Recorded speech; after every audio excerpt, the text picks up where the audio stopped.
Tonight on Movie Cat, we're watching the beginning of the 1987 Star Trek reboot series, The Next Generation, and its first episode, Encounter at Farpoint. All hail the great bird of the galaxy. Encounter at Farpoint was written by Dorothy Fontana and Gene Roddenberry and directed by Corey Allen. The show, and series, stars Patrick Stewart, Jonathan Frakes, LeVar Burton, Denise Crosby, Michael Dorn, Bates McFadden, Brent Spiner, Marina Sirtis, Will Wheaton, and John Delancey, among others. When it premiered, it was a 2-hour television special. Minus the commercials, it's only 90 minutes. Tonight, I'm watching the 2012 region-free Blu-ray set from Paramount Pictures. This release has the restored HD versions of the show that was made from the 35mm source elements and newly created special effects. So the show never looked so good, and it is certainly much better than when it first aired. It's a very impressive upgrade. I remember watching this when it first premiered back in the 80s. What I mostly recall was that it was a big television event. There was a lot of hoopla surrounding the premiere with a pre-show and news coverage and all kinds of marketing. The show holds up surprisingly well, and along with the renewed special effects, it looks very much like a show that could have been recently released. The story is a bit simple-minded, but nonetheless, it's a pleasant watch for regular viewership, so it gets a B-. Hardcore Trekkies and other sci-fi fans, of course, love this show, so it gets an A. I'll go into more detail about why in just a minute. By the time The Next Generation began airing in 1987, Star Trek was already a major entertainment franchise. Star Trek, of course, started with the original television series in the mid-60s, created by Gene Roddenberry. It was canceled after just 3 seasons, but soon found a home with a regular schedule of reruns. This grew the show's popularity and cult status. There was a brief dalliance with an animated series in the mid-70s, but Star Trek was more or less merely stable in reruns. Then came Star Wars, and Star Wars changed everything, especially the science fiction landscape. And for Star Trek, what was basically a dead TV series became a franchise property with a lot of potential. Star Trek's first feature film, simply called Star Trek: The Motion Picture, started the film franchise off with a heavy dose of Gene Roddenberry's style of science fiction and philosophy. It's a great movie, but it wasn't Star Wars. Roddenberry's work in science fiction is distinctly different from George Lucas's vision. Star Wars was basically an action-adventure film, where Star Trek dealt with more exploration and learning about other cultures and how it affects our own, often on a moral level. It's right there in the name, Wars and Trek. When Star Trek: The Motion Picture had only mediocre success, the franchise shifted gears and took a much stronger cue from Star Wars. The sequel to Star Trek: The Motion Picture, The Wrath of Khan, cost less to make than the first film and thus made more money. It was also a much more action-based film. It's basically a simple revenge story and much less cerebral than its predecessor. Roddenberry was also removed from the creative process, and it really shows. The Wrath of Khan is a huge departure from the Star Trek ethos. There was money to be made from space action films, less so from space films about intellectual conundrums. The Star Trek franchise would go on to produce many more films with varying degrees of quality, and then in the late 80s, a new TV show. What is important to understand about Star Trek is that after the creation of the first 2 feature films, Star Trek would always have a strange tension built into its storytelling. The producers had to balance what is the essence of Star Trek, its Roddenberry-style moral tales, with what brought in more money, the Lucas-esque action and spectacle. When you think about the daunting task that a series reboot had to accomplish, Encounter at Farpoint does an amazing balancing act. Roddenberry was very much a part of the new series, and he was clearly trying to set the tone for the new show as dealing with morality while also appealing to the sci-fi action aspects that brought in the money. Structurally, Encounter at Farpoint is divided into 3 sections. They aren't really acts in the traditional sense, but they do follow a kind of dramatic build-up. The first section has to do with Picard and crew's encounter with the alien Q. The second section has to do with the mystery of Farpoint Station, and then finally the third part is about solving the problem of the Nedarians in a moral way. Layered throughout the show are several scenes of exposition establishing the new characters, the new Starship Enterprise, and how the Star Trek world has evolved since the Captain Kirk era.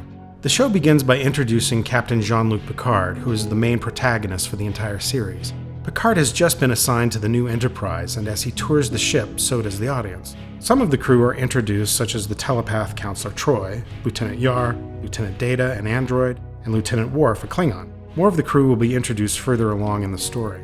The Enterprise's mission is to assess a new outpost for possible use by the Federation, Farpoint Station. The base is suspicious because of the rapidity with which it was built. As they speed towards Farpoint, Troy senses a powerful presence, and then suddenly their path is blocked by an energy field. A humanoid alien called Q appears on the bridge and demands that the ship return to Earth. Q is apparently an omnipotent entity and trickster. He accuses Picard and all humans of being too savage to move out into the galaxy without causing harm. After arguing with Picard, Q disappears.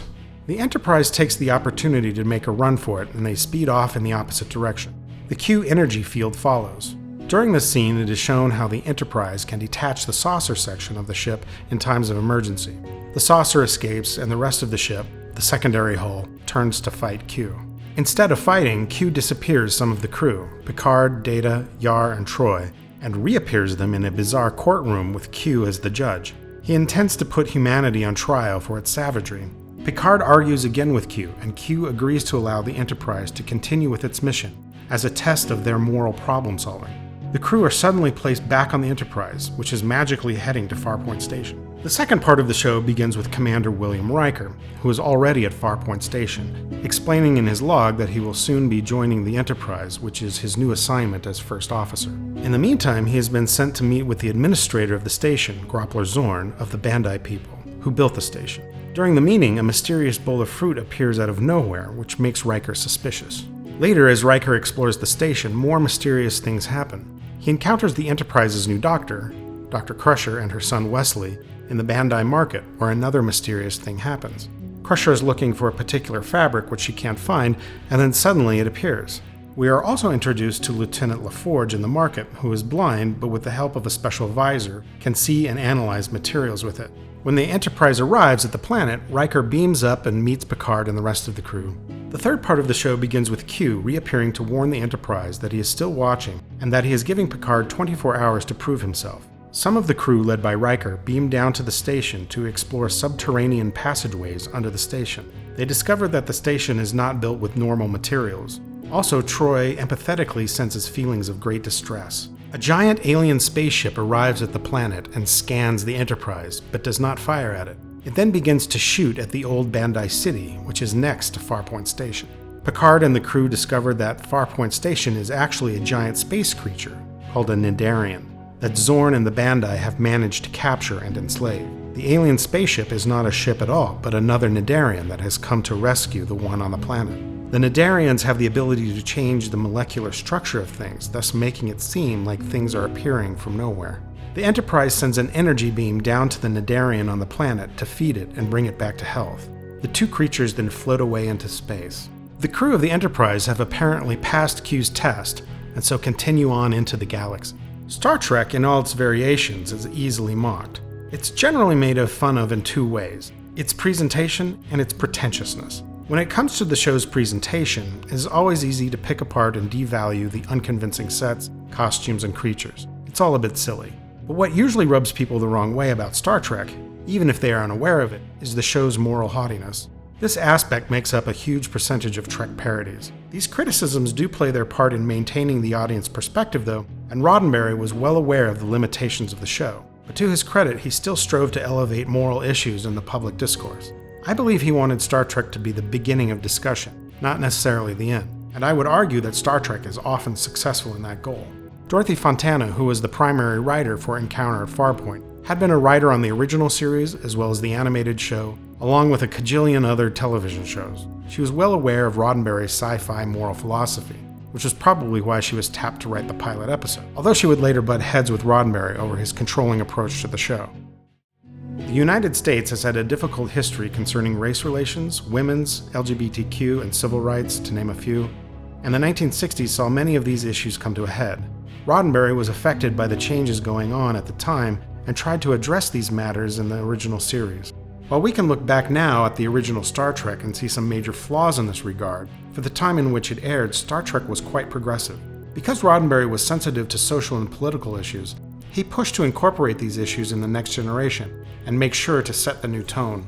The Next Generation became hugely successful.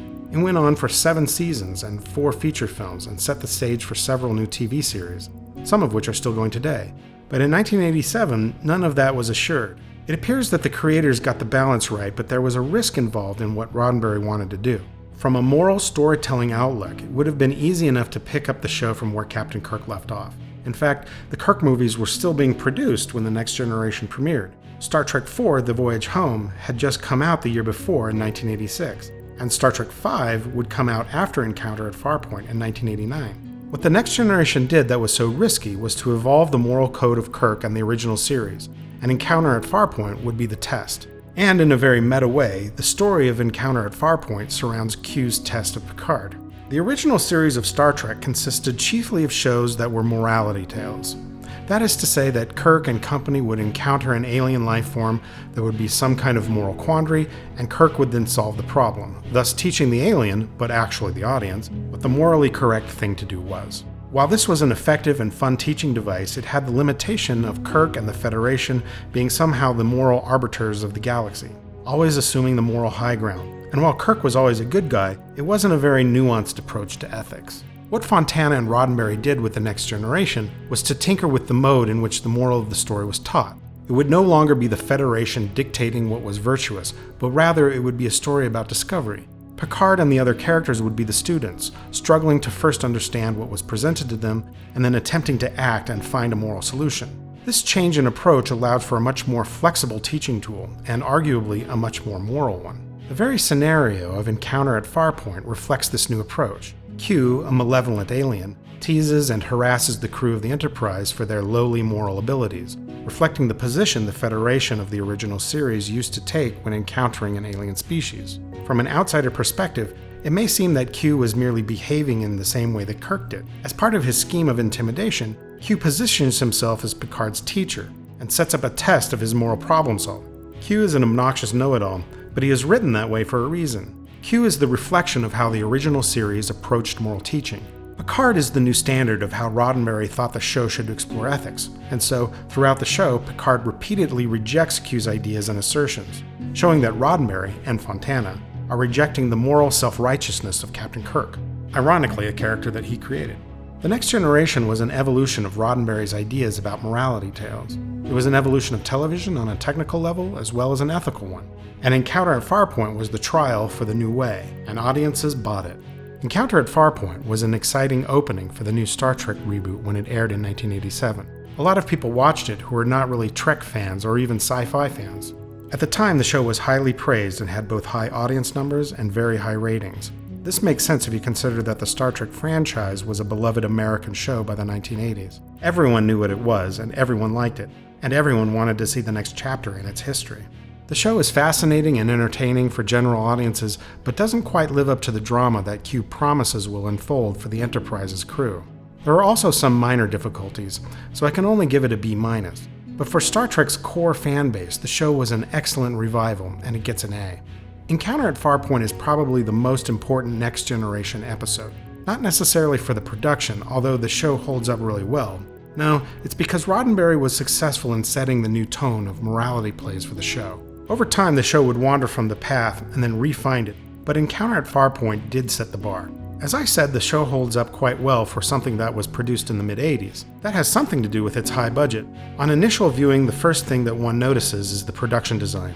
The sets were sleek and handsome, mixing touchscreen displays, cream-colored paneling with stained wood trim, and subtle blue accent lights. Costumes also were nothing like the old Trek, except in their muted colors. The new designs were reminiscent of traditional sailor uniforms, but updated for their futuristic origins. It was all quite elegant.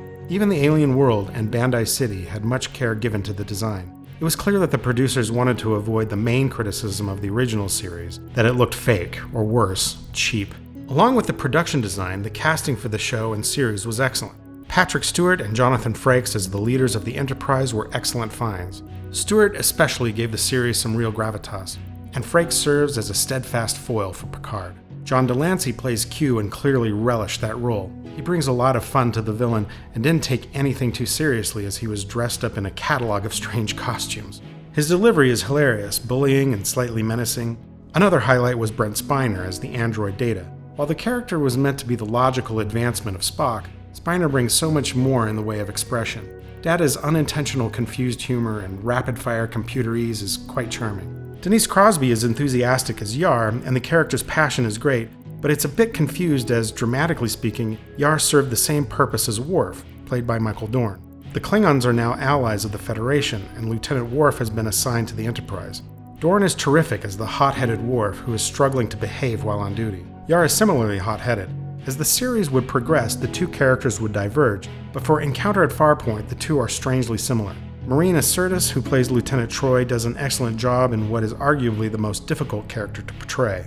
Troy's empathetic ability sets the character up for some ridiculous emoting, but Sirtis handles the character frankly.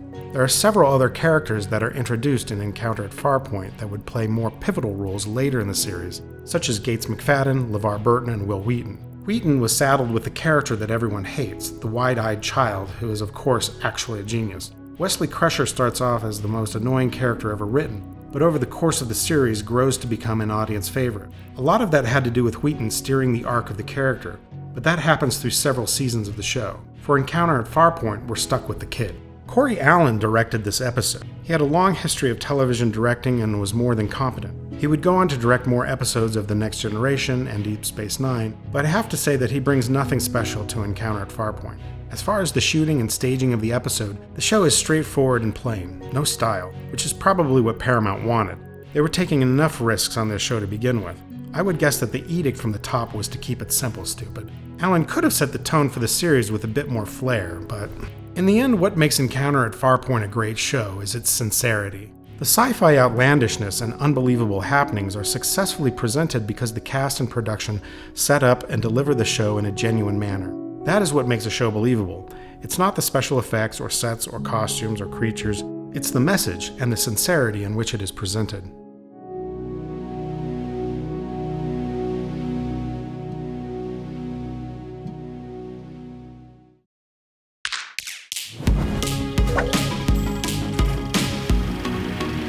Hey movie cats, I'm just a puppet, but there are real cats out there that need your help, really. Please take some time to locate the cat shelter that is nearest to you and make a donation. And if you're in need of some love, as we all are, you can adopt a cat from that shelter and improve your life, as well as the lives of our feline friends. This week, Movie Cat is highlighting this shelter. Thanks so much for your help.